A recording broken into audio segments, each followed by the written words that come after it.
Assalamualaikum warahmatullahi wabarakatuh. Izin memperkenalkan diri, nama saya Deden Ferdiansyah dari kelas A2 Teknik Industri. Di sini saya akan menjelaskan sedikit tentang materi tentang pengantar diskrit, simulasi acara, dan permodelan berbasis agen, yaitu dengan ada empat materi, yaitu sistem pemungutan suara, perawatan kesehatan, militer, dan manufaktur. Dan di sini ada tujuan utama dari teks ini adalah untuk memberikan landasan terkini untuk menerapkan simulasi kejadian diskrit dan permodelan berbasis agen. Mungkin benar bahwa tidak ada buku lain yang membahas begitu banyak topik menarik untuk memberikan dukungan pengambilan keputusan di dunia nyata, termasuk satu, pemrograman simulasi sumber terbuka termasuk Visual Basic atau VB, dan NetLogo yang memberikan pilihan murah untuk bisnis. 2. Permodelan berbasis agen. 3. Teknik pengurangan varians seperti Latin hypercap sampling. 4. Identifikasi peluang perbaikan proses menggunakan teori kendala produksi ramping dan metode kontemporer lainnya. Dan yang terakhir ada analisis keluaran termasuk seleksi dan pemeringkatan dan desain eksperimen. Di sini ada bab 1, yaitu menjelaskan tentang simulasi kejadian diskrit dan permodelan berbasis agen adalah pokok bahasa buku ini. Jenis simulasi ini hanyalah 2 dari sekian banyak simulasi lainnya, termasuk dinamika, sistem analisis elemen, hingga FEM dan simulasi fisik manusia.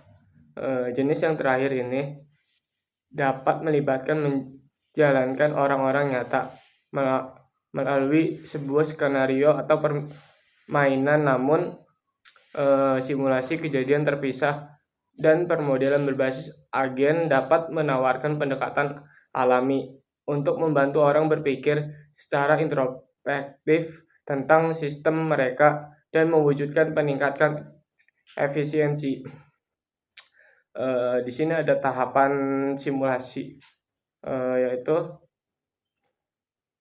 tahapan setiap orang cenderung memiliki nomenklatur dan cara tersendiri dalam mengkonseptualisasikan tahap simulasi. Di sini memfokuskan adanya terminologi yang digunakan oleh konferensi simulasi peristiwa diskrit termuka di dunia, yaitu konferensi simulasi musim dingin.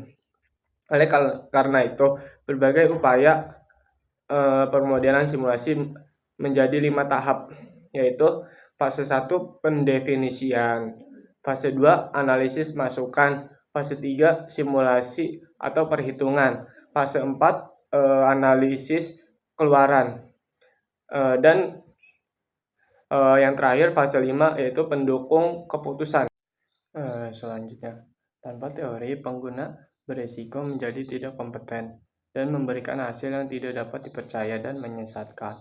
Selain itu, seperti yang akan kami jelaskan, permasalahan ini dunia nyata dapat dengan mudah menghasilkan simulasi yang terlalu lambat untuk memberikan semua wawasan yang kita perlukan. Misalnya, jika kita mencoba merekomendasikan jumlah mesin yang dibutuhkan ratusan lokasi pemungutan suara simulasi, semua subsistem ini dapat optimalisasi terkait bisa jadi sulit atau tidak mungkin dilakukan. Teori antrian dapat memberikan alokasi yang transparan dan dapat dipertahankan dengan implementasi spreadsheet yang mudah. Misalnya, umum terdapat ketidakpastian yang terkait dengan sistem kepentingan, namun program linear yang mengakibatkan ketidakpastian ini masih dapat bermanfaat. Tindakan membuat model dan memeriksa hasilnya mempunyai banyak manfaat yang tidak terwujud. Domain dan pengguna. Selain itu, simulasi kejadian diskrit dan permodelan berbasis agen memiliki banyak kegunaan. Telah dilaporkan banyak wilayah di pemerintahan Amerika Serikat memiliki model simulasi kejadian terpisah yang aktif, dan aktivitas terkait, namun permasalahan di akhir setiap bab dan contoh yang menyertai perangkat lunak. Simulasi standar dirancang untuk membantu siswa membangun jembatan dan dari konsep kelas, kebutuhan pekerjaan mereka di masa depan. Di sini ada contoh penjelasan peristiwa diskrit. Sekarang kita dapat menghasilkan bilangan U 0,1 acak semu menggunakan LCG. Kita juga dapat mengkonversi bilangan-bilangan ini menjadi bilangan acak semu dari distribusi lain yang memiliki fungsi distribusi kumulatif terbaik F sampai 1. Oleh karena itu, kami akan melakukan mensimulasikan semua angka acak yang diperlukan untuk menyelesaikan satu peristiwa penuh atau ulangan yang menarik. Keluaran dari simulasi kita secara umum berupa bilangan acak semu menurut distribusi khusus yang nilai rata-ratanya kami coba perkirakan.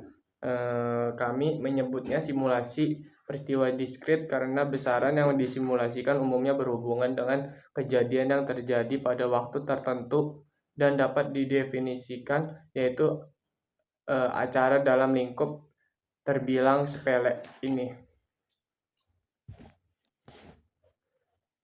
Ada Monte Carlo.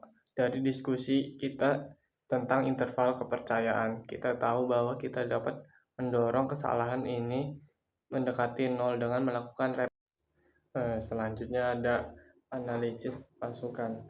Mungkin juga perlu untuk menempatkan instrumentasi untuk memberikan pengukuran waktu yang akurat sehingga sangat menunda keseluruhan proyek. Menjelaskan strategi sederhana untuk membantu memastikan bahwa jumlah data yang dikumpulkan mencukupi. Prosedur ini seperti Rockwell Input Analyzer mengembangkan pilihan distribusi yang direkomendasikan, tetapi dengan beberapa kesewenang-wenangan. Menjelaskan metode pengujian hipotesis Kolmogorov-Smirnov yang ketat untuk mensampingkan distribusi. Metode KS menghindari kesewenang-wenangan dengan menggunakan apa yang disebut fungsi distribusi kumulatif empiris yang dapat didefinisikan. Contoh numerik mengulas metode dan konsep terkait. Titik alami yang perencanaan biaya. Tahap-tahap analisis masukan adalah diagram alur yang menunjukkan subsistem yang diminati. Hal ini dapat didasarkan pada imajinasi atau pengamatan menyeluruh terhadap sistem yang sedang dipelajari atau kombinasi keduanya. Selanjutnya di sini ada contoh manufaktur, putuskan, tetapkan, dan stasiun. Contoh di bagian ini mengilustrasikan semua blok lanjutan yang dibahas dalam bab ini. Perusahaan pembuatan koin menggunakan proses multi langkah. Koin terdiri dari dua jenis, tergantung pada komposisi logamnya. Pertama, salah satu dari dua jenis logam tersebut tiba di pabrik. Pekerja kemudian memotong dan mencap koin dari logam yang dikirimkan. Selanjutnya, koin tersebut dibawa ke gudang lapisan di kampus perusahaan di mana koin tersebut dilapisi dengan logam pelindung. Proses pelapisan memiliki waktu pemrosesan sesuai dengan distribusi segitiga tri A 1, 3, 6 dalam menit. Setelah disepuk, koin tersebut dikirim ke fasilitas ketiga untuk diperiksa.